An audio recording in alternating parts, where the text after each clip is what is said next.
L'actualité de ce mercredi, on revient sur la mort de Lloyd Andrieux, jeune étudiant de 19 ans à l'Université catholique de Lille. Son corps a été retrouvé dans la Deûle hier après-midi face au bois de Boulogne. Le jeune homme avait disparu dans la nuit de jeudi à vendredi après une soirée festive dans des bars de la rue Solferino. Un scénario qui nous replonge 7 mois en arrière lorsque 3 autres jeunes hommes avaient également été retrouvés dans le canal. John Annie, Thomas Ducrot et Jean Mériadec Le Tarnec. Pour ces 3 premiers, les enquêteurs avaient privilégié la thèse accidentelle, mais avec un 4e décès, le doute renaît dans les esprits, d'autant que cette fois des éléments étranges interviennent. Le jeune homme n'avait aucun papier sur lui excepté sa carte bancaire et plus bizarre, un de ses amis a reçu un coup de téléphone du portable de Lloyd Andrieux dans la nuit de vendredi vers 2h30. À l'autre bout, un inconnu lui indiquant que son ami est dans un sale état avant de raccrocher. Tout de suite, les derniers éléments de l'enquête du procureur de Lille après l'autopsie réalisée aujourd'hui. Écoutez. Je viens d'avoir les résultats, elle était de 1,81 grammes par litre. Ce qui atteste que le jeune homme avait bien fréquenté les débits de boissons comme on nous l'avait dit et avait consommé beaucoup d'alcool le soir de sa disparition. 1,81 grammes par litre de sang. Son corps a été retrouvé dans la Deûle. Les premières expertises, l'autopsie, montrent qu'il n'a pas été victime de violence. La noyade ne peut être établie qu'à la suite d'un certain nombre d'examens complémentaires. Nous aurons les résultats la semaine prochaine. J'ai demandé également qu'il y ait des expertises toxicologiques pour voir si ce jeune homme avait consommé des produits stupéfiants.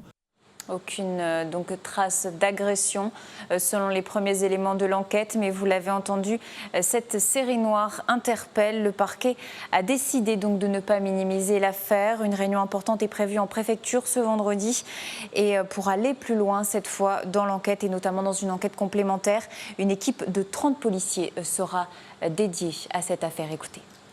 Tous les officiers de police judiciaire de la brigade criminelle de la DIPJ de Lille sont actuellement à l'œuvre et mènent de nombreuses investigations, tous azimuts. Deuxième chose, j'ai demandé, comme je l'avais demandé à l'époque, un renforcement des patrouilles de police aux abords de la Deûle, donc renforcement des patrouilles de police en civil et en uniforme, car je souhaite que des contrôles soient plus nombreux, qu'on puisse faire encore plus de contrôles à cet endroit-là. Voilà donc les derniers éléments du procureur de la République. En tout cas pour les 4 victimes de la Deûle, les circonstances semblent identiques. Vous l'avez entendu, ils revenaient tous d'une soirée arrosée. Difficile de pointer du doigt pour le moment l'alcool comme seul responsable. Mais en tout cas ces drames posent la question des abus d'alcool chez les étudiants de Lille et chez les jeunes en général. Plusieurs grandes écoles et bars ont signé des chartes de bonne conduite en soirée pour tenter d'éradiquer le phénomène. Une lutte menée activement aujourd'hui par la mairie de Lille. Écoutez. Ce que nous ne maîtrisons pas, c'est effectivement ces jeunes qui, pour nombre d'entre eux, arrivent le soir venu, bien souvent déjà ivres.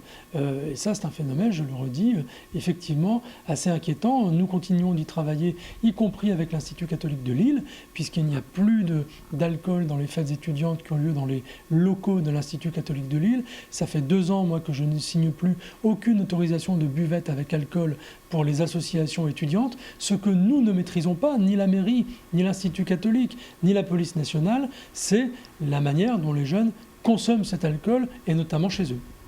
L'alcool, donc un phénomène dont ont conscience les jeunes eux-mêmes aujourd'hui, mais beaucoup émettent des doutes quant à la thèse accidentelle. Pour eux, aujourd'hui, au-delà du choc et de l'émotion, c'est l'incompréhension et la peur qui refait surface. Ambiance à l'Université catholique de Lille. On en a parlé un peu, qu'on n'arrive pas trop à comprendre pourquoi il y a autant de corps retrouvés au même endroit à chaque fois. Surtout que c'est pas forcément dans le même coin que les bars. C'est vrai qu'en soirée, il y en a qui abusent plus ou moins, mais bon, de là à dire que c'est la cause de l'accident, si c'est un accident, je sais pas. Ça me paraît un peu bizarre aussi. Je trouve pas que ce soit une question d'alcoolémie ou... Enfin si, c'est une cause, mais c'est pas la principale cause de son décès, quoi. Quand on est alcoolisé, on se jette pas dans la Deûle. J'essaye déjà de pas trop rentrer toute seule chez moi si je sors ou de me faire raccompagner. On va toujours rester entre potes, je pense, ce sera peut-être plus sûr et puis bon, on verra ce qui se passera dans l'avenir. Et ce nouveau drame intervient 8 jours seulement après le début du chantier de sécurisation de la Deûle. Des lignes de vie sont en train d'être installées. On en a parlé la semaine dernière, un équipement à peine installé qui se montre déjà donc insuffisant. Pour le moment, il ne concerne qu'un périmètre restreint, 1,8 km donc sur les berges de la Deûle. La ville pourrait ainsi étendre le dispositif.